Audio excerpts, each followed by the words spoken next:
এভাবে একবার গরুর ব্যবসা ও বট একসাথে মেখে ভুনা করলে খেতে খুব মজা হয়। একবার খেলে বারবার খেতে মন চাইবে। হ্যালো গাইজ, আসসালামু আলাইকুম। সবাই কেমন আছেন?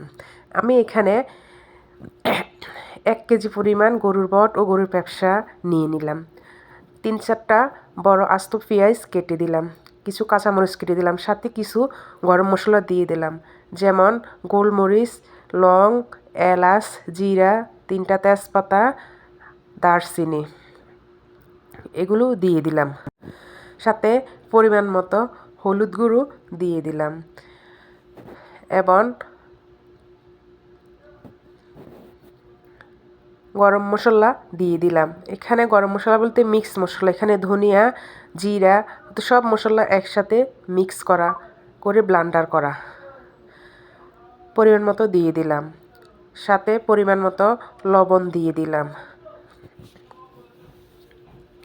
আপনারা আপনাদের পরিমাণ মতো কম বেশি মশলা দিয়ে দিতে পারেন। আমি যেহেতু এখানে কাঁচামরিচ ব্যবহার করেছি, তাই অল্প পরিমাণে গুঁড়ো মরিচ ব্যবহার করছি। আপনারা আপনাদের ঝাল পরিমাণ মতো কম বেশি দিয়ে দিতে পারেন। এখানে আমি 3 টেবিল চামচ আদা রসুন দিয়ে দিলাম। আমার আদা রসুন আলাদা আলাদাভাবে পেস্ট করা নাই, একসাথে আমি আদা রসুন পেস্ট করে নিয়েছি। পরিমাণ মতো তেল দিয়ে দিলাম, দিয়ে এখন ভালোভাবে হাতে মেখে নিব। এখানে 2টা বড় সাইজের টমেটো দিয়ে দিলাম, দিয়ে এখন ভালোভাবে হাত দিয়ে মেখে আলতোভাবে চুলায় বসিয়ে দেব। এই যে দেখেন, সুন্দরভাবে আমি মেখে নিচ্ছি।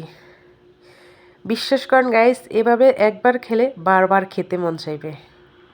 এই খাবারটা একবার খেয়েছে সে দ্বিতীয়বার আবারও খেতে চাইবে। আপনারা এই রেসিপিটা একবার বাসায় ট্রাই করে দেখতে পারেন। আমি এখানে মেখে হালকা হাতে লেগে থাকা মশলা হাত ধুয়ে পানি দিয়ে দিলাম তরকারিতে, দিয়ে আমি চুলায় বসিয়ে দিলাম। চুলায় বসিয়ে চুলার আঁচটা মিডিয়ামে রেখে দিলাম। এই যে 10 মিনিট পর ঢাকনা সরিয়ে দেখলাম বলক চলে এসেছে। আমি কয়েক কোষ এখানে রসুন দিয়ে দিলাম।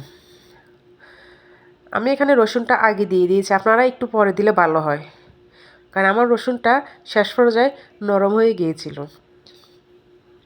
এভাবে নাড়তে নাড়তে পানি যখন শুকিয়ে যাবে, আবারও আমি অল্প পরিমাণে পানি দিয়ে এভাবে নাড়তে নাড়তে সিদ্ধ করে নেব। এই যে আবারও ঢাকনা দিয়ে দিলাম, ঢাকনা সরিয়ে দেখি আমার পানি শুকিয়ে গেছে, একবার মাখো মাখো অবস্থায়, এখনও কিন্তু সেদ্ধ হয়নি।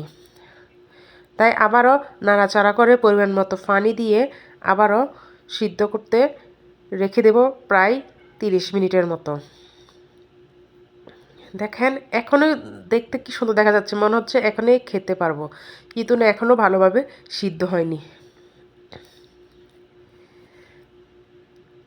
বিশ্বাস করেন, আপনারা এভাবে একবার বাসায় রান্না করে খাবেন, খেতে অনেক মজা হবে। আমি এখন এটা সেদ্ধ হওয়ার জন্য পরিমাণ মতো পানি দিয়ে দেব, যাতে এই পানিতে এটা সম্পূর্ণ কুক হয়ে যায়। এখানে আমি পরিমাণ মতো পানি দিয়ে একটু নেড়ে চেড়ে ঢাকনা দিয়ে দেব। দেখেন আমার এখানে লাইটিং ব্যবস্থা কম, যার কারণে ভালো মতো দেখা যাচ্ছে না, কিন্তু কালারটা অনেক সুন্দর আসছে। দেখেন উপরের কালারটা কি সুন্দর দেখা যাচ্ছে। এই যে আমি এখন ঢাকনা দিয়ে আস্তে আস্তে মাঝে মধ্যে নেড়ে চেড়ে কষিয়ে ভালোভাবে ঝোল কমিয়ে নেব। এভাবে নাড়তে নাড়তে আমার ঝোল আস্তে শুকিয়ে যাবে। শুকিয়ে মাখো মাখো হয়ে গেলে, তেল উপরে উঠে আসলে আমি রান্নাটা শেষ করে চুলা থেকে নামিয়ে নেব।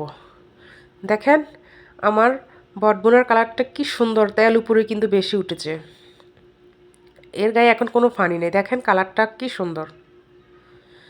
এভাবে আপনারা একবার খেয়ে দেখবেন গাইস, বিশ্বাস করেন অনেক মজা, অনেক মজা। এভাবে আপনারা এটা রুটি দিয়ে বা গরম ভাত দিয়ে খেলেও অনেক মজা পাবেন। আপনারা বাসায় একবার ট্রাই করে দেখবেন। সবাইকে আল্লাহ হাফেজ, ধন্যবাদ।